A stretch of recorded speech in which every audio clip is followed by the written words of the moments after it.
We'll start just by talking about the origins of Seattle Solidarity Network, and then we'll move on to describing what the group's about and how it works and what its advantages are and why we think you should start a similar kind of group in your own city. So, Seattle Solidarity Network is a relatively small and new group. It started about 2 years ago with about 4 people who are members of Seattle IWW. And Seattle IWW wasn't all that active. We have one organised shop, office workers at the Madison Market, which is an organic supermarket. But we did lack the strength to start any kind of organised drive. And we were looking for something we could do which would be practical and relevant to normal people in Seattle. And so we came from a range of backgrounds. I was involved in the anti-war movement in England and in some anti-G8 stuff in Europe. Other people had experience as labour organisers. And some people had also been involved in small action. They had done a small action in Chicago against a restaurant employer who had hired a friend of theirs to work for 1 day and then just told them to go away at the end of that day. So they just worked 1 day and weren't paid because it was a training day or something. So they, with a few friends, went to the restaurant and made the restaurant pay for 1 day of work. And from those kind of ideas and from similar ideas called direct action casework, which a group called OCAP, which is Ontario Coalition Against Poverty, does.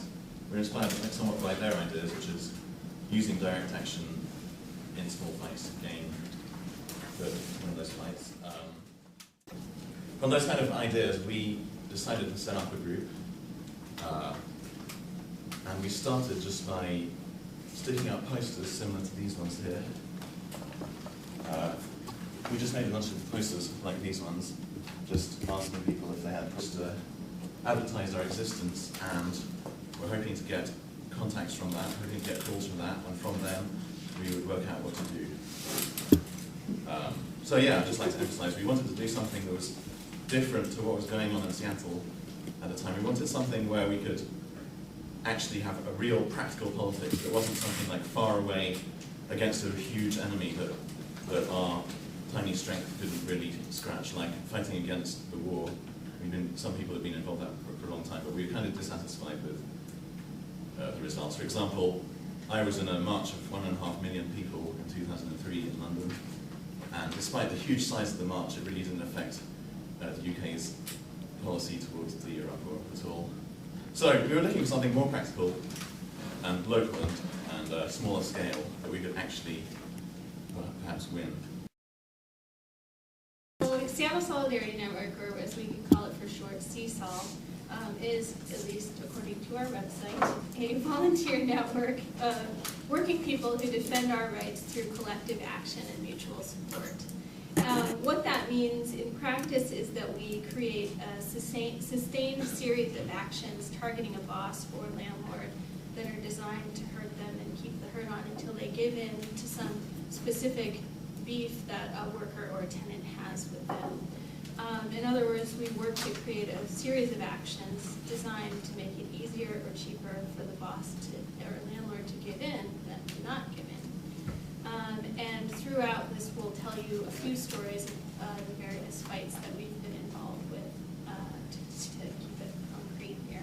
So one story here is, that's the last one. So in lieu of audio-visual materials, I have here some of these laminated things. I'll tell you first the story of our fight with Pita Pit in the University District of Seattle.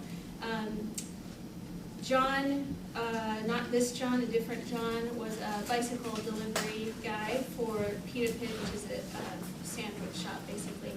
in the summer of 2008, so last summer.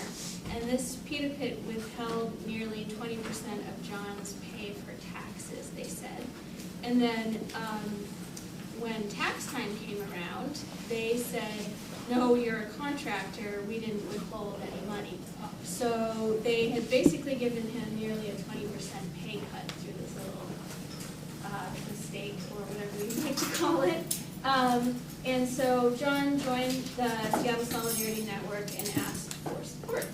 And so the form that took is, we started off with a demand delivery action. Sorry, I kind of had a battle with the laminator machine, so you may not be able to see it from here, but we'll pass them around, yeah.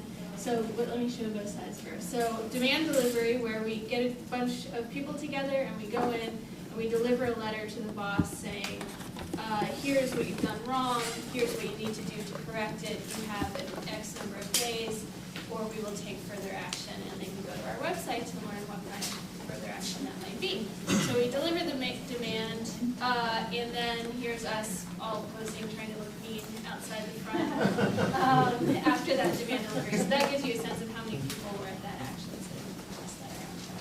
So the boss didn't give in right away. Sometimes they do. This one didn't. And so our boycott action began.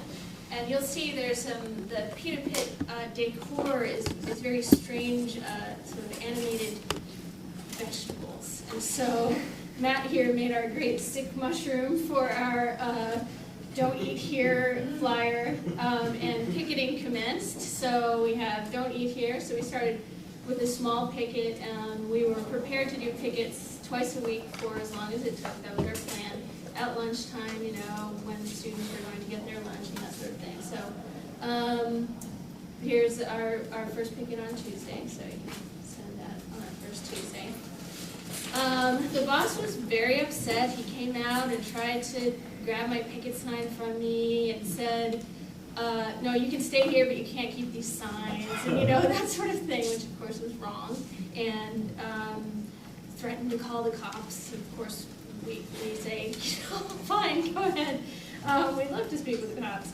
So, totally turned away lots of business. Then we came back on the Thursday and had another picket. So much larger pickets, we were escalating.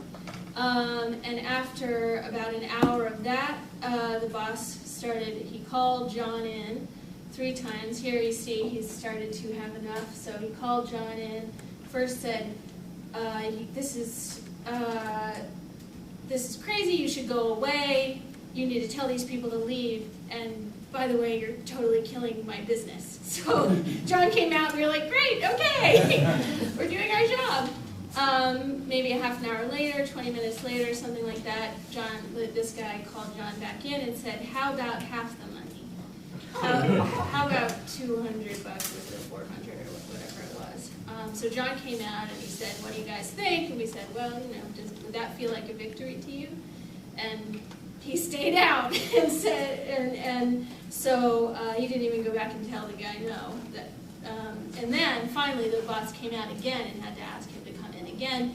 And John came out, send this around. John came out here holding a check. Here's John. So for the full amount. And later this check was cashed.